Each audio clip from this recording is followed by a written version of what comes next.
Welcome back, Expresso family. You're still tuned into your Feel Good Breakfast show right here on S3. And I always tell you that we are all in the business of fun, right? Making sure that you're feeling good. However, we're also in the business of making sure that we are all knowledgeable about some of the most important topics in the world. So something that affects us directly is, of course, 30 years of democracy where we are voting in 2024. Less than a week away, we had to make sure that we bring only the best. And this is why this morning we've got political analyst and commentator. It is Mighty Jamie, and he's going to be letting us in on some of the things that we need to be in the know of when we're talking about us going out and voting next week, but also just taking a look at the political landscape of South Africa in terms of what it is that we are being affected by, what will affect us after the elections, and so on and so forth. So, my friends, please, let's give him a feel-good welcome. It is Mighty Jamie.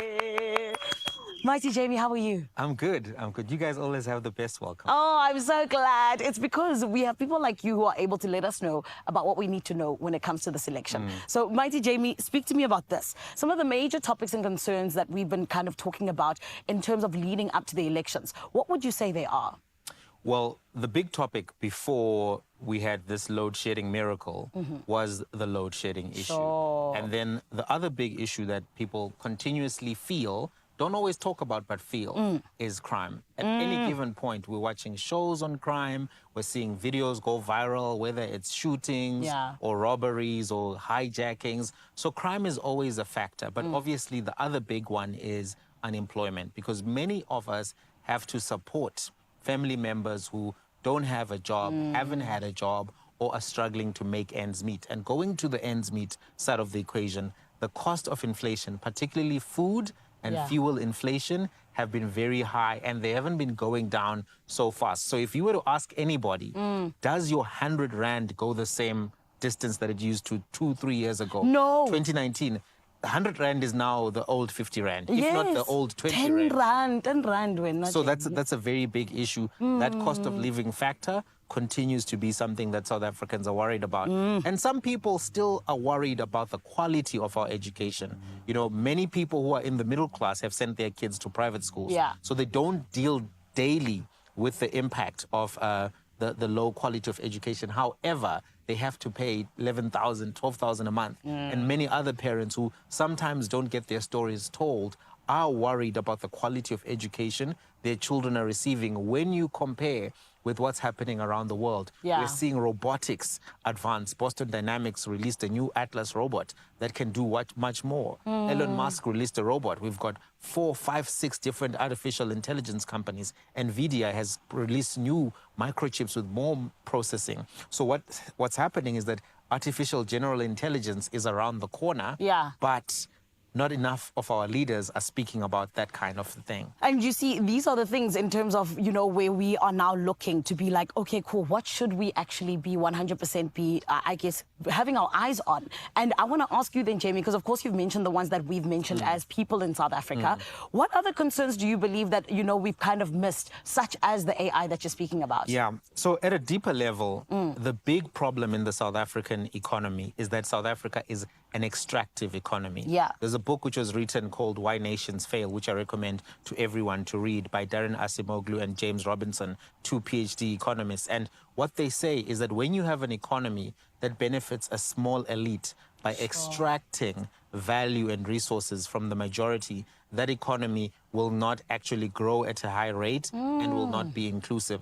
What are the features of an extractive economy? It's when you have an oligopoly of businesses. So an oligopoly is a market where you've got 3-4 players dominating the market. So if you look at our cellular providers, it's 4 people. If you look at banks, it's 4 banks. So there's lack of competition, and that lack of competition generally means the customer suffers at a pricing level and also at an innovation level. So sometimes if you wonder why your insurance premiums are too high or whatever the case may be, it's because there's no competition. And that extractive design of the economy is one of the biggest problems. So you actually need to be asking yourself, which political entities are going to deal with the extractive economy to make the market more competitive? Because you saw when Amazon came in, Takealot started making some improvements. That's the nature of competition. So without competition, customers suffer. Without competition, politicians don't do work. Oh my goodness. Jamie, I'm so glad you're here. I feel empowered already, actually. I'm feeling like I'm going to go and make the right decision next week. And I actually want to speak to you about that, because we know that voter engagement is different across the board when we look at, elections over the last couple of years. So how is this voter engagement this year leveling up to voter engagement in the last election? Well, I think this election is actually a very lit election, if you were to use a youthful euphemism.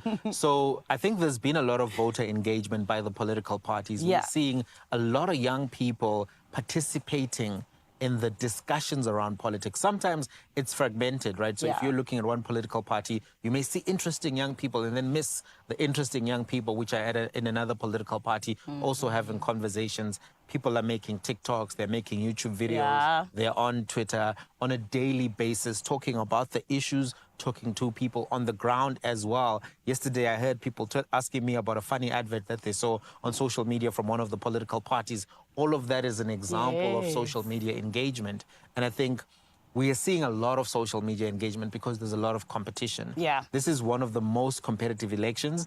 And I think that that statement that 2024 is 1994 is correct, because it's a very, very contested terrain.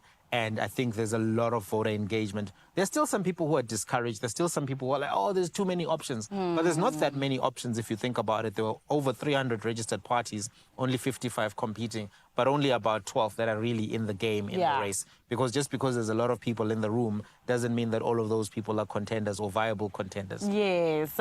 Jamie said just because you are there on the ballot paper doesn't mean you have a chance of running the country. It's levels, right? It's true, it's true. But I do want to be honest, Jamie, because I feel like there's a lot of people out there like me who are busy here going, I don't know who I'm going to vote for. So I want to ask you very quickly as we wrap things up, what do you say to the undecided voter?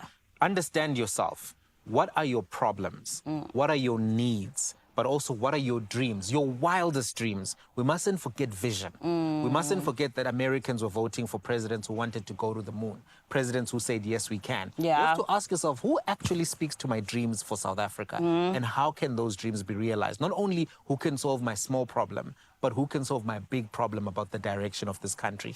Make a list, but first start with, who are you? And what problems are affecting you. Come on. Mighty Jamie, we appreciate you. Thank you so much. Pleasure. And thank you for allowing us to go into this election feeling a little bit more confident.